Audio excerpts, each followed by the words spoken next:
responsibility for leading the investigation. And under U.S. law, persons involved in a transportation accident, which includes this, must cooperate with the NTSB. But in the realities of the world, of course, they also probably have counsel, they have insurance counsel, they have many other attorneys that will be involved. But yes, there has to be cooperation. Also, the Maritime Administration will have some role in this, as well as local authorities who are responsible for the port.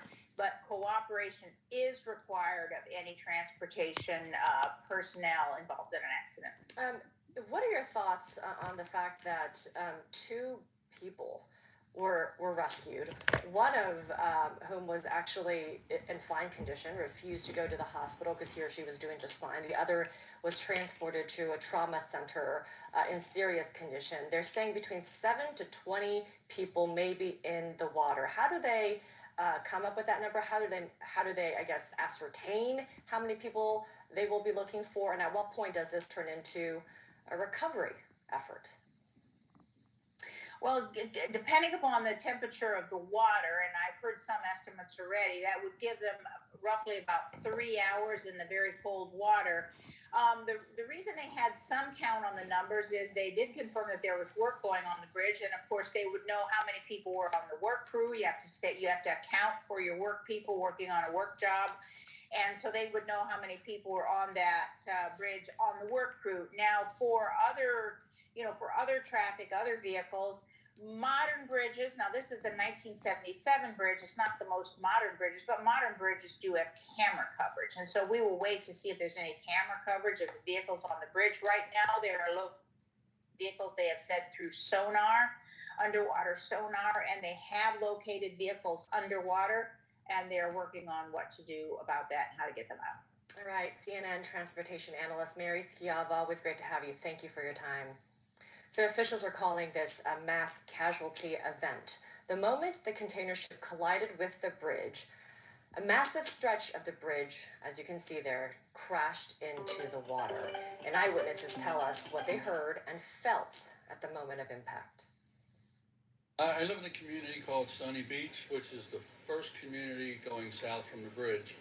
And we were awakened with what appeared to be an earthquake and a long rolling sound of thunder.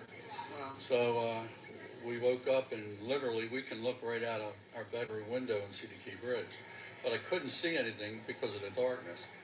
And a little bit later, got up again to check, and I saw some emergency lights in the area, and I decided to drive up because I'm the old dog chasing the fire truck, and came up here, and what was in progress was a multi-jurisdictional response to a disaster, basically. All right, joining me now is Juliet Kayyem, CNN Senior National Security Analyst and a former Assistant Secretary at the Department of Homeland Security. Juliet, I know you've been watching this all morning with us here on CNN. We are just learning that the FAA is restricting aircraft from flying over the wreckage of the Key Bridge, which makes sense to you, correct? Absolutely. One is there's a lot of curious people, and so you want to just control the airspace. There's also an ongoing recovery. People have lost family members today. We know that. And so you don't want there to be more danger or to be curiosity seekers looking to get pictures before family members are notified. So this is generally the rule when there is a mass casualty event, is that they'll control the airspace. We also had heard of some smells in terms of whether there was any thing leaking from the ship, or just whether it was remnants of the ship hitting such a large bridge. So there is ongoing danger for first responders, and so you just want to protect them in all ways possible while the recovery is going on. What did you make of the news conference? You know, we heard there from Baltimore officials emphatically declaring, at least preliminarily, that this was not terrorism. Yes. What are your thoughts on that, and what is the FBI doing at the scene? Okay, so the FBI would be there only because there's going to be some kind of federal investigation. It may not be criminal nor terrorism related, but this, someone is going to have liability for this, likely the ship owner, and will determine what the investigation finds. I am with the county and city officials that there is no suggestion of terrorism. I have looked at the video a lot. There is questions about the mobility of the boat as it hits of the ship as it hits the bridge. And so that is going to be the number one question. Look, they already know a lot. There's individuals on the boat who are probably who have explained what has happened. If they lose capacity of controlling the ship, there would be a what we call like a harbor master, someone on the ship helping it get through this area. There is sonar, there's radar, there's GPS systems that are all monitoring the boat as normal course of business. So there's already a lot of information known. So I would shut down the terrorism speculation for 100 reasons right now. This is a tragedy. It's an accident, and there will be liability for someone or some company. And we're also getting in, according to the ship management company Synergy Group, that no crew members were injured in the crash, but of course, you know, we're still trying to determine the cause. At least investigators there are on the scene. Juliet, I learned this morning about these local pilots, these harbor pilots who board these ships to help, you know, these ships that come from all over the world to navigate their local waters. The fact that there was a local pilot on board, we also understand from a CNN analysis that the ship veered off course just shortly before it hit the bridge. But there was a local pilot on board. So does that point to that this may not have been human error, but more mechanical issue? Yes, to me it does, and we won't speculate. It's just in the range of explanations for this. Having a harbor pilot on means that the harbor pilot is ensuring that the ship's crew, who are not owned by Baltimore or the harbor, they're owned by the ship, right, by the company, are aware and are navigating this very large ship through very, very narrow passageways. That's why you put a master on them.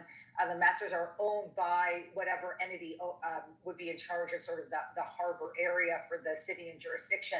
This is normal course of business. I have joined masters on ships before. They are professional. They are, and so why the investigation is important at this stage is what was happening on the ship in the moments before. The video shows, as we've all seen, a ship that looked like it could not get out of its way. I mean, it looks, and whether it was disabled because it had lost control of its capacity, we don't know at this stage. But that would be the general explanation, or your first part of the investigation is going to be interviewing the people on the ship at this stage, as the recovery is ongoing. I mean, that's the nature of these things, is that the recovery and the investigation, and then of course the third piece, which is what alternative are these ships, let alone automobiles and people who have to move around in a densely urban area. What are the alternative plans right now? Today is one day of a lot of days when this is going to be disrupted. Yeah, that's a good point. Juliet Kayyem, appreciate you joining us. Thank you so much. Thank you. Well, the mayor of Baltimore says seeing the Key Bridge come down looked like something out of an action movie. Brandon Scott called the incident an unthinkable tragedy and promised to focus on the families affected. Everyone, this is a unthinkable tragedy. We have to first and foremost pray for all of those who are impacted, those families. Pray for our first responders and thank them, all of them working together, city, state, local, to make sure that we are working through this tragedy. This is an ongoing, active research that we're having right now. We're going to continue, as you heard from Chief Wallace, throughout. As long as we have to be doing that, we will do it. But we have to be thinking about the families and people impacted, folks who we have to try to find and save. This is what our focus should be on right now. We're going to continue to work in partnership with every part of government to do everything that we can to get us through the other side of this tragedy. Let's bring in CNN transportation correspondent Pete Muntean. He is near the scene in Maryland. Pete, what are you learning this morning? We are on the Dundalk side of where this collapse and collision took place. This is the east side of the Patapsco River. And behind me, you can see the Key Bridge off in the distance and the parts of the bridge that essentially folded like a cheap suit after this collision. And that will be the big question that investigators have about why that really took place. There have been a lot of questions about the power failure that has been reported on this ship that was flagged out of Singapore, about 950 feet long. There were two blinks of light, according to early reports, on board this ship. And so the power failure, what that took place, how that took place, and how that played into this incident. We're hearing now from the National Transportation Safety Board that they are gathering preliminary information about this incident in tandem with the Coast Guard to see whether or not they will launch an investigative team. That seems very likely here because Transportation Secretary of Maryland Paul Wiedefeld said earlier they don't believe that terrorism was at play here. They do know that there were workers on top of the bridge doing deck work on top of the bridge, and you can see, at least off in the distance from here, it's a little difficult maybe with the throw of the camera, the big chunks of deck of the bridge that sort of came down like big quarters of a Hershey bar. That is sort of the suspension portion of the bridge that has collapsed in the background there. After this ship hit one of those big pilings of the Key Bridge, there is a channel there that is very busy, that boats go in and out of the Patapsco River, going into the port of Baltimore here. This is one of the busiest ports on the East Coast, and there are a lot of big questions here when it comes to the investigation that is only just now beginning, Emra. This could take a year, 18 months, 24 months to figure out exactly what took place here. But the big question that investigators will have is really what led to the collision that led to the collapse of this bridge, and then also the mitigating factors that pile on here. Why was it so easy for the bridge to collapse so quickly? That will be one big investigative probe, but they really will want to know what took place on the boat, the transportation end of all of this that led to this crash into the bridge. Okay, so in terms of the investigation and the information that investigators are gathering right now, who do you anticipate that they will be talking to? Of course, we'd imagine that the crew members and the pilot on board this ship, but also, have we heard anything about potential surveillance video? Of course, there was a lot of video of the harbor, and there's already been video out there surfacing online from traffic cameras and otherwise.